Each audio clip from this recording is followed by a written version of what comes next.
So, disassembling and reassembling the hopper. Take the lid off. Take the front guard off. Okay? So underneath here, there's wing nuts. There's 4 wing nuts to loosen the template. So you pull these out. Your template is removed.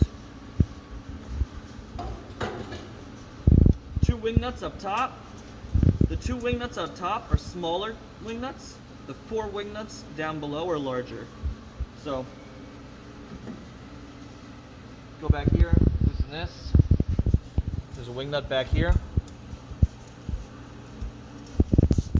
Now, sometimes when removing this wing nut, sometimes it helps to take the hopper and pull the hopper forward a little bit.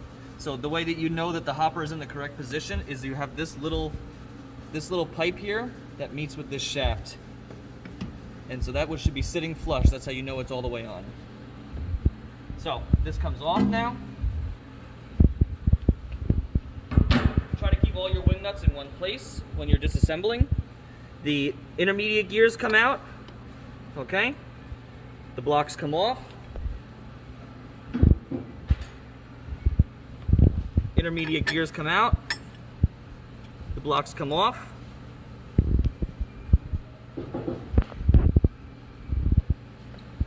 Now we're going to take this off. Now that we've removed some of the gears, it's a lot less heavy. And now coming over here, wing nuts come off.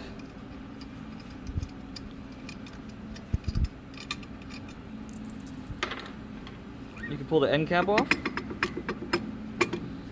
All right. Now the end caps have gaskets here, and depending on how dirty they are, sometimes you want to remove these and clean them. These bushings, these black bushings right here, do not remove. Over here, same thing. Wing nuts come off.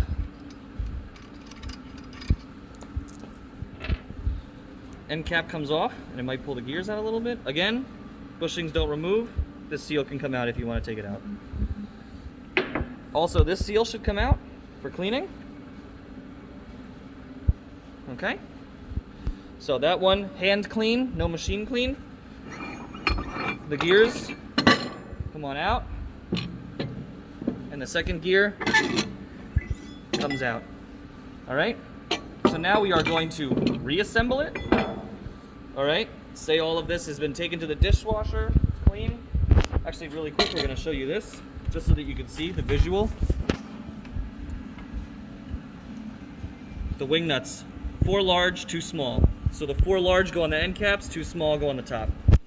All right. So now what we're going to do here is usually easiest. When we're putting these back on, I showed you here on the back here of the template, this is what meets the back of the machine, or I'm sorry, the front of the machine. So this is the back of the hopper.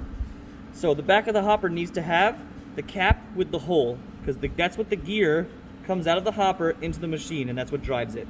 So on these end caps, on one side there's a groove. The groove is the bottom of it, so that goes down.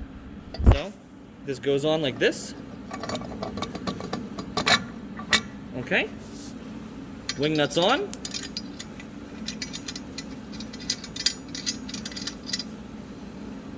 All right. So now from here, we're gonna put the gears in.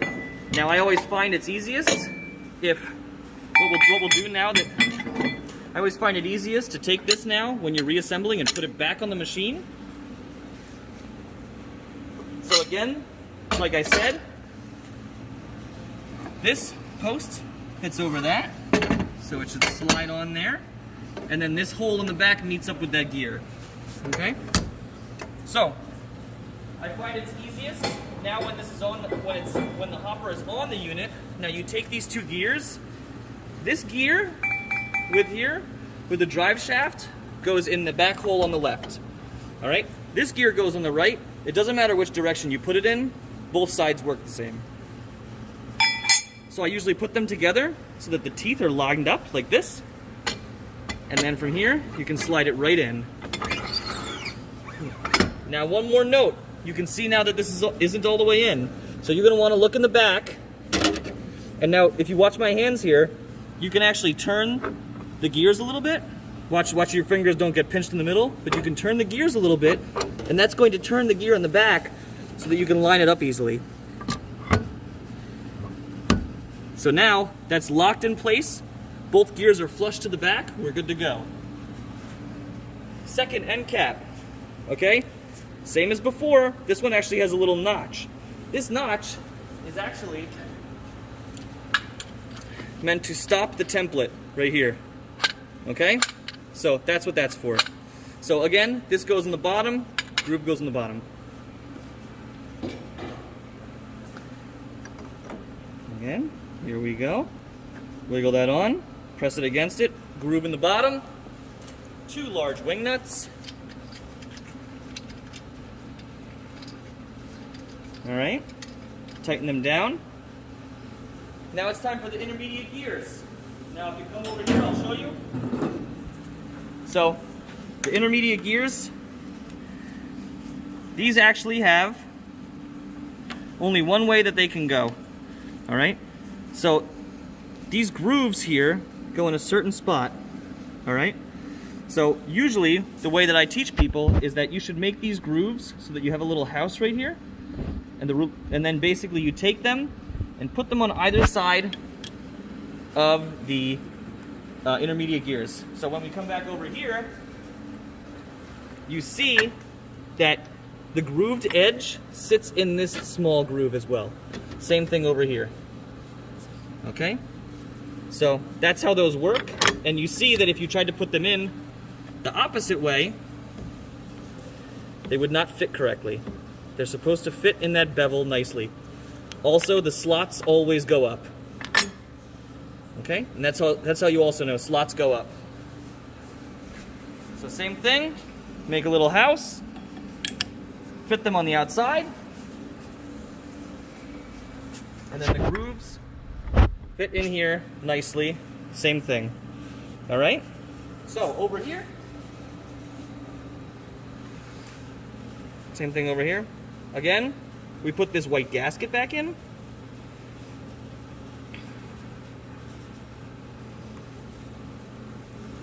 So the white gasket goes in, fits nicely in here. If you ever find that you put it in and there's a bunch extra flopped up like this, you can actually just push it down and spread it across with your hands, and so it'll fit in nicely.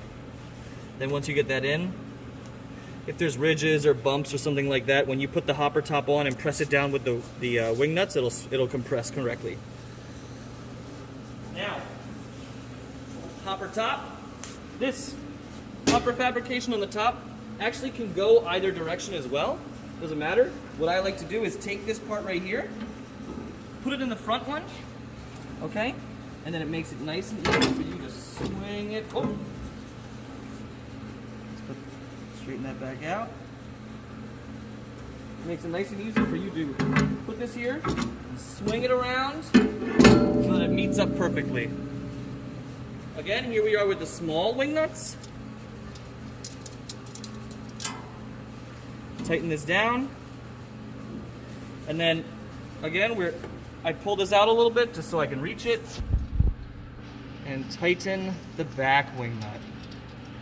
Now, when you first get to the machine and your hopper is assembled fully, please make sure that all of the wing nuts are tight.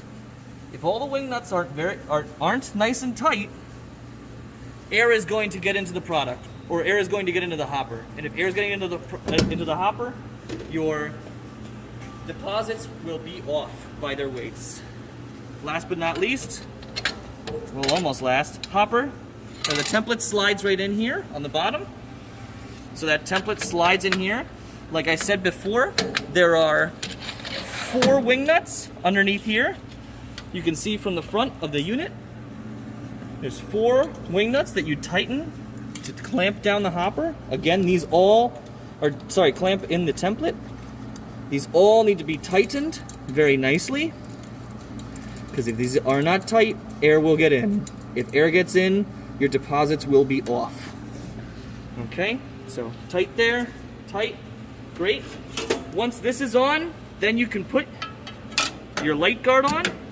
This actually matches up here with the sensor, So if your hand breaks this line, or any part of your body breaks this line, the pan breaks the line, the machine will stop depositing.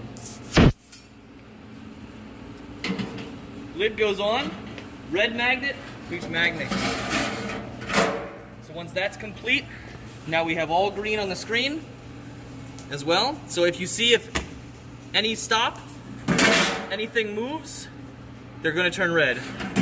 I put the lid back on, I turn off the emergency stop, oh, and now it's good to go.